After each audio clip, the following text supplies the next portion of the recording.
আব্বে বুকাচোদা, তুই আমার উপর তুতু কেন ফেললি? দেখে ফেলতে পারিস না? কি বললি তুই? তোর এত বড় সাহস, তুই আমাকে গালি দিয়েছিস? ভাই তুমি ভয় পেও না, আমি তোমার সাথে আছি।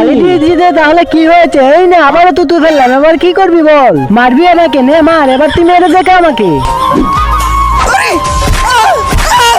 কিন্তু তুই কোথায়? আমাকে বাঁচা, আমাকে মেরে ফেলতেছে। আরে কেউ আমাকে বাঁচাও।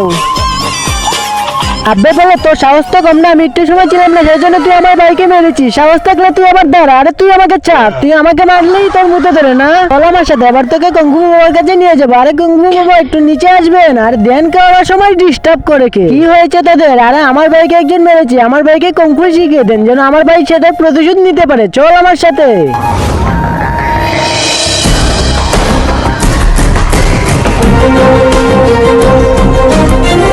এখন তুমি পুরো প্রতিশোধের জন্য প্রস্তুত? গুরুজি আমি এখনই যাবো আমার প্রতিশোধ নিতে। তার আগে বলো, তুমি টাকাকে বেশি ভালোবাসো নাকি মাকে? যদি মাকে বেশি ভালোবাসো তো ভিডিওতে লাইক করে চ্যানেলকে সাবস্ক্রাইব করে দেয়। এর মধ্যে তুমি কোনোদিন না যাবো তাহলে বুঝে নেবো তুমি টাকাকেই বেশি ভালোবাসো, মাকে একটু ভালোবাসো না। তারা থেকে আজকে আমি মেরেই ফেলবো, কারণ আমি আজ কুংফু মাস্টার। তোরা কাকে মেরেছিস? আজ তোরা আমার হাত থেকে বাঁচতে পারবি না, কারণ সে আমার ছেলে।